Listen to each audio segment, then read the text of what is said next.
hoje mesmo ele já voltou à carga especificamente contra o Tarcísio, né?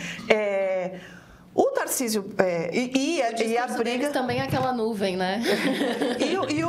E a briga também do Eduardo Bolsonaro é com os senadores que são clássicos do bolsonarismo, que é o astronauta Marcos Pontes e a Tereza Cristina, que tem uma história pregressa na direita, mas que aderiu integralmente ao bolsonarismo e permaneceu aderente depois do governo, depois de ser ministra de Bolsonaro, ela permaneceu aderente.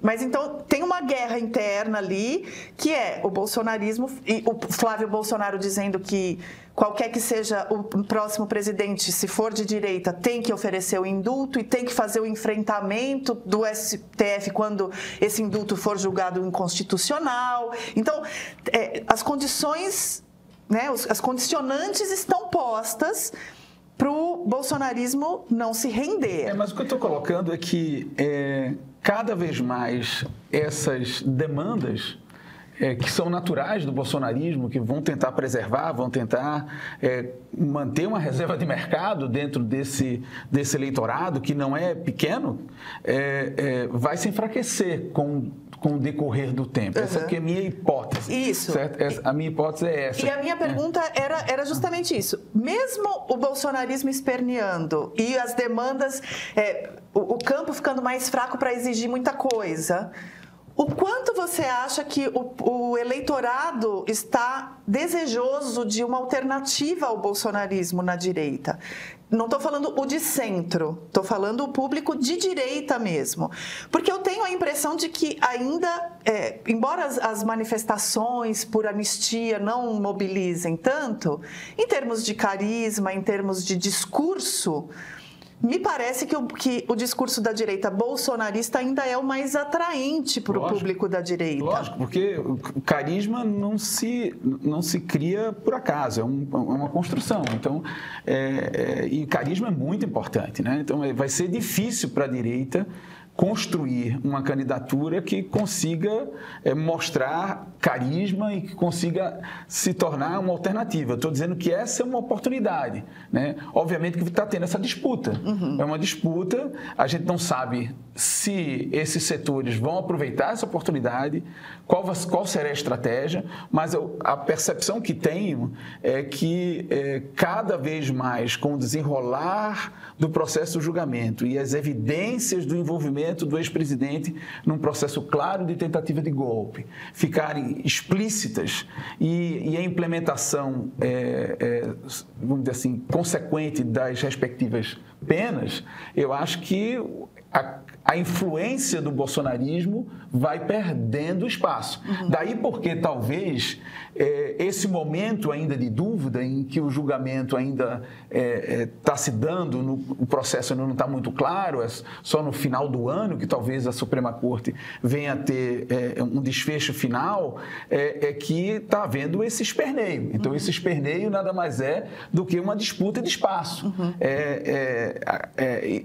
E quanto mais cedo, vamos dizer assim, o bolsonarismo conseguir construir sinais de compromisso com esses potenciais candidatos, melhor para eles, né? Então, assim, essa que como eu vejo o momento atual, é um momento de disputa entre até que ponto o bolsonarismo vai continuar sendo influente, indicando talvez o vice ou não, ou comprometendo candidaturas com possível indulto ou uma agenda de anistia. Mas você veja essa semana, todas as iniciativas dos bolsonaristas no Legislativo foram derrotadas no Legislativo. Exato. Todas elas, né? Então, isso sinaliza claramente que esse campo ele é minoritário tanto na sociedade como ele é minoritário dentro do parlamento, né? E os atores políticos sabem disso, né? Os atores políticos, a Suprema Corte sabe disso.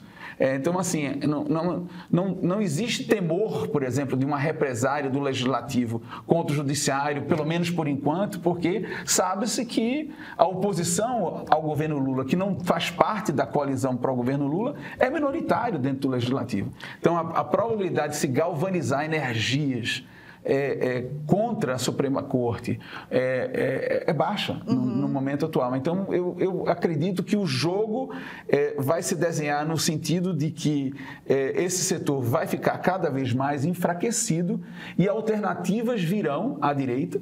A discussão é saber qual será a narrativa para manter influência sobre os bolsonaristas, para que esse grupo não se desagregue, mas, ao mesmo tempo, construa possibilidades concretas de disputar com o presidente Lula. Perfeito. E aí eu vou querer aprofundar um pouco mais essa noção desse centro, dessa centro-direita e dessa direita não bolsonarista com você, mas como a gente tem dois convidados incríveis, eu acho que o ping-pong enriquece aqui a nossa conversa. E eu acho que ela é um gancho para a gente entender um pouquinho também o que está acontecendo nos Estados Unidos, professor e professora Cristina, porque me parece que no cenário americano não há uma alternativa à direita a Donald Trump no momento, inclusive no parlamento.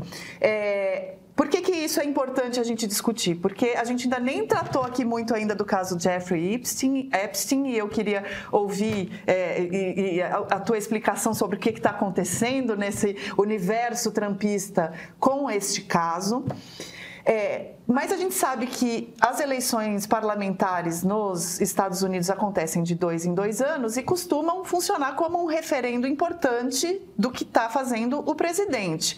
Da mesma forma, num paralelo um pouquinho torto, que as eleições municipais no Brasil acabam também funcionando um pouco dessa maneira, mas eleições municipais são diferentes, né, das eleições nacionais para o parlamento. E aí existe essa grande dúvida, né? Bom, será que as pesquisas mostram que Trump já não tem um apoio tão robusto da população, mas não está muito claro o que pode vir aí nessas midterms, porque inclusive não está claro o que viria no lugar do trumpismo ou do Partido Republicano puramente trumpista. Eu, esses dias, discuti com o Pedro aqui, falando, olha, me parece que o Trump é dono absoluto do Partido Republicano e não há espaço para nada florescer. Você concorda com essa análise ou discorda? Como é que você está enxergando esse futuro próximo aí do Trump diante dessas medidas mais drásticas que ele toma e do caso Epstein?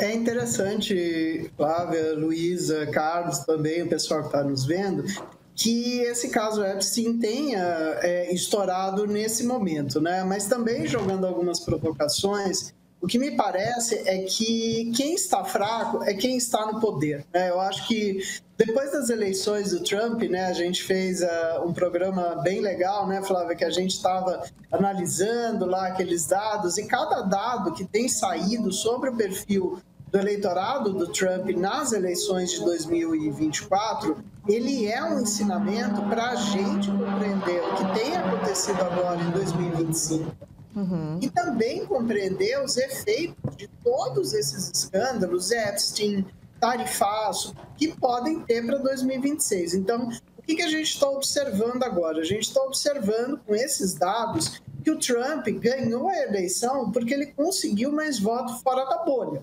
Tá? Então, o que isso sinaliza para a extrema-direita americana, sinaliza para a extrema-direita brasileira e, na verdade, para qualquer força política que está no poder. Se você está no poder e a situação do país está piorando e a percepção dos indivíduos sobre essa situação é uma percepção negativa de que não vai haver melhora, então você vai perder voto, a tendência é que você perca a próxima eleição. Tá? Então, isso me parece que é um ensinamento que nem a esquerda, nem de centro, mais esquerda, mais polarizada, nem a direita, mais a direita, menos polarizada, a centro-direita, estão ouvindo muito. Quem ouvir isso melhor, aqui no Brasil e nos Estados Unidos, vai se dar melhor nas eleições de 2026, porque a grande questão é justamente a economia, né? É essa percepção do dia a dia. Lógico que tem questões, e aí a gente entra, né, Flávio, na questão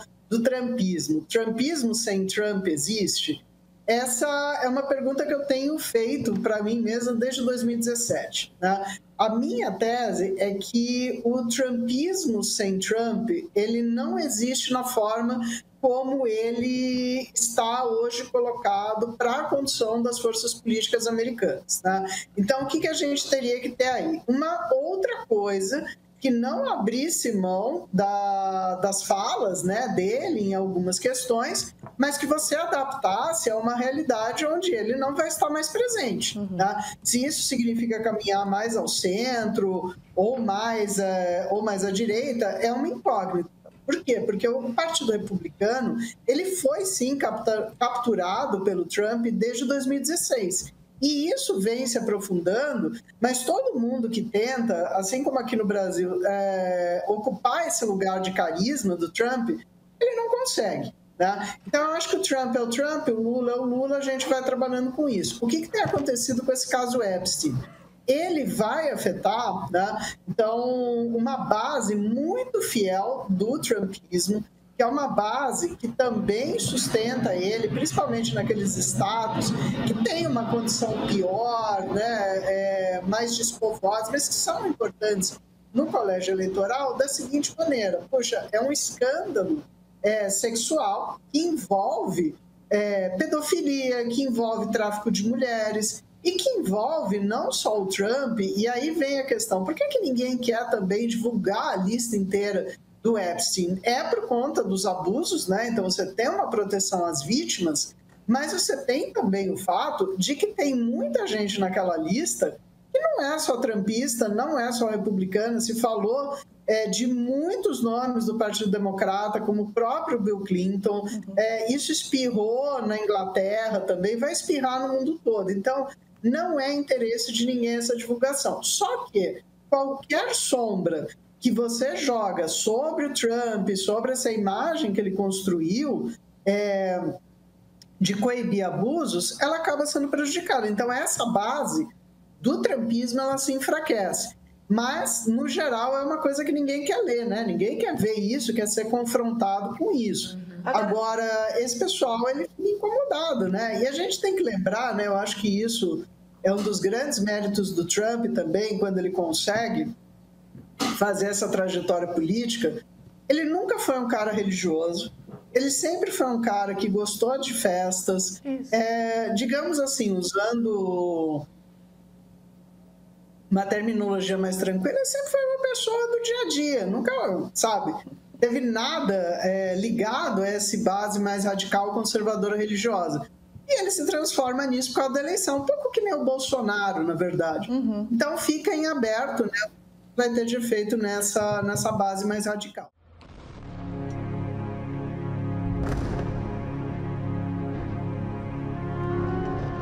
Essa guerra não começou agora.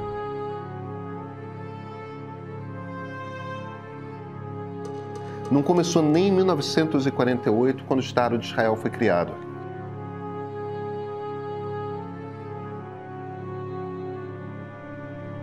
Esses são dois povos que já foram o mesmo e que habitam a mesma região há mais de 3.000 anos.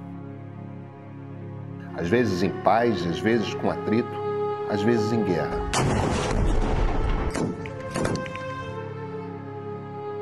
A versão atual nós chamamos de conflito Israel-Palestina. Nós não temos conversado sobre esse conflito e precisamos conversar.